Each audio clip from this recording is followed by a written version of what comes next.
I am Mara Lydell, 33 years old, and I live in Driftwood Bay, Oregon, a place where the sea fog hugs the docks and driftwood washes up like weathered letters from the past. I work with my hands, and I listen with care. The kind of listening that makes people tell you more than they mean to, the kind that makes a moment feel like it could hold the truth if you press your ear hard enough against it. My world is steady where it should be and restless where it should not be. A little house by the water full of books, soft light, and the noise of the harbor at night. I have a partner, a man I did not quarrel with, a man I thought I knew, a man I believed would stay long enough for me to learn his favorite coffee drink and his quiet way of saying I am here, I am not leaving. His name is Caleb, and I will tell you plainly that Caleb has a way of making a simple day feel like a page in a story that could go anywhere, which is what drew me to him and what kept me from seeing the cracks until they widened into a fault line. We lived in a small apartment above a fish market, the kind of place where the stairs creak and the morning light slides through the blinds and lands on the kitchen table with a soft gold gloss. I liked the rhythms of our life, the way we could talk in hushed tones about money and plans, and how we would paint the living room one summer when the weather finally cooperated with our wish. Then came July of 2022, and the weather did cooperate in a way that unsettled me in the bones. Caleb told me with the kind of smile a person uses when they are about to tell a lie that this would be the week his brother would visit, followed by the week his cousin would visit, a neat rhythm that sounded almost practical on the surface. He claimed the two men did not get along well enough to be in the same house for a single day, so their visits had to be planned separately, 1 week for the brother, 1 week for the cousin. I asked him plain why they could not come together, and he shrugged and changed the subject, the way people do when honesty feels heavy and sharp in the air. It did not sit right with me, not then, but I let it go. Then something else happened, something that felt like a whisper turning into a shout. He said someone would come from a nearby island, someone who would change the energy of our home, someone who would show up and pretend to be what I was not prepared to see. It sounded fantastical, like a plot from a romance novel one would read to kill time on a rainy day, and yet the line in his voice told me he believed it and that belief carried weight. The truth, when it came, shocked me into a cold breath. I found out the brother and the cousin would not be the visitors after all. It would be someone else, someone from the nearby island who would arrive in our lives with a different purpose. I did what any person would do who has built a life on trust and a shared bed and a promise that two people would not let driftwood dreams pull them apart. I reached out to her, the other person who would turn a quiet room into a storm. I found her through a message left on a social media page that felt too bright, too glossy for the real world. She replied with a line that cut through my armor. She was better than him, she would gather her things and go. She had never been in a real relationship before, she said, and his first had been mine. She claimed I had been only a friends with benefits, and she said that with a certainty that stung. She wanted to move with him to the United States, to a life she could not have earned by her own work if the truth did not line up with her desire to chase a green card and a new chapter she believed would begin with him. The words burned in my chest, and for a moment the harbor looked different, as if the water itself watched and waited for someone to break.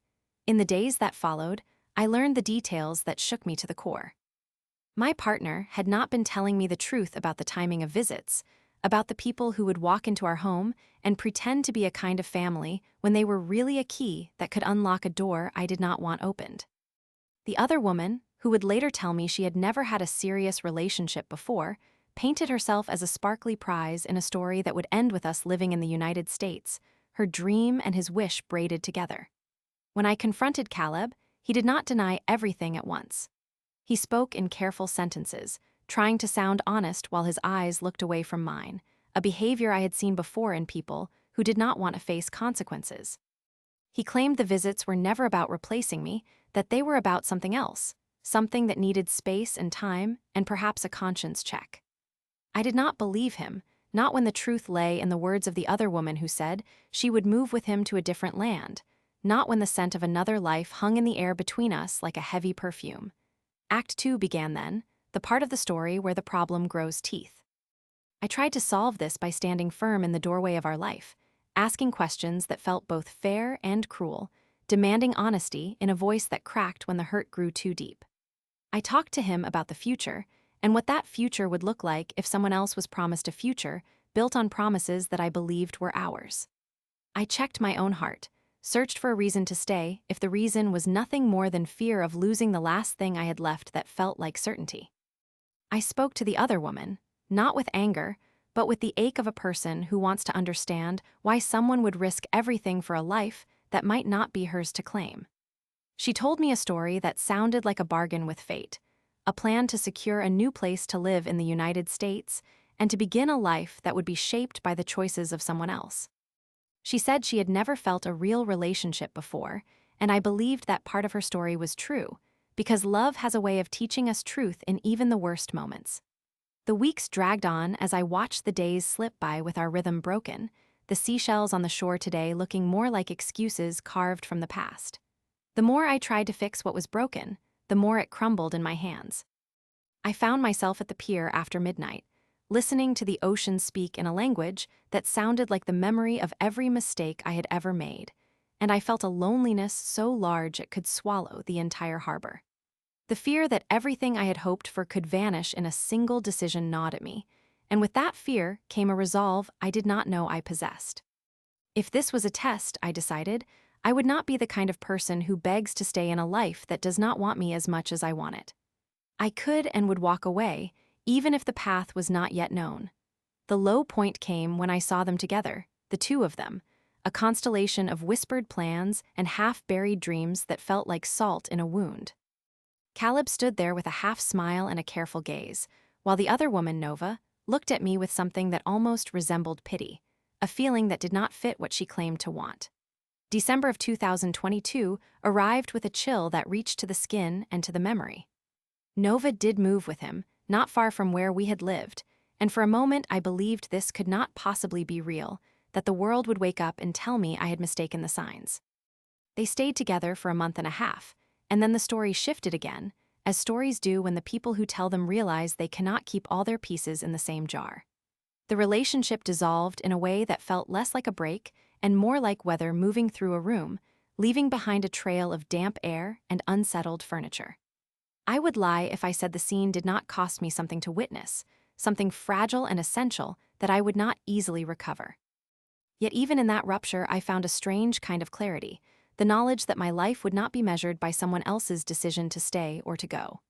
It dawned on me that her dream of a green card, her cherry-popped kind of dream, had nothing to do with me or the place I had built with my own two hands. Act 3, the final attempt, arrived not as a dramatic gale, but as a careful choice. I did not run after him with questions in my hands like weapons. I did not beg him to repair what he had broken, because a heart that has learned a hard lesson does not heal by begging.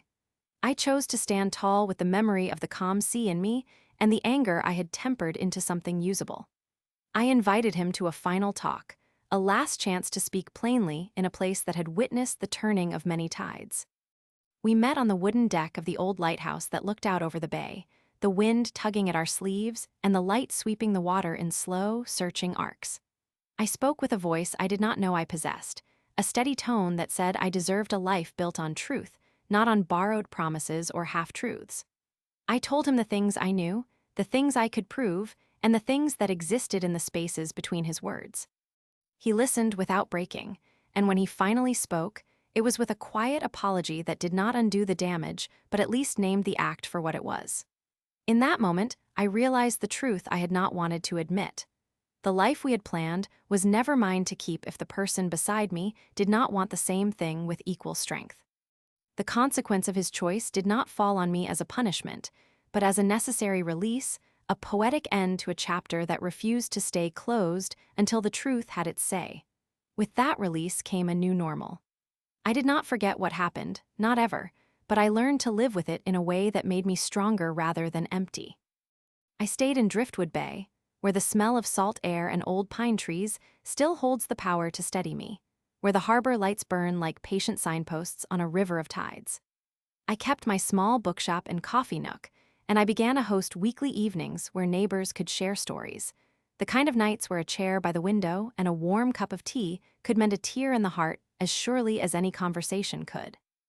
Nova drifted back into the world she had tried to enter with him, and I did not pretend the path was simple for her or for me.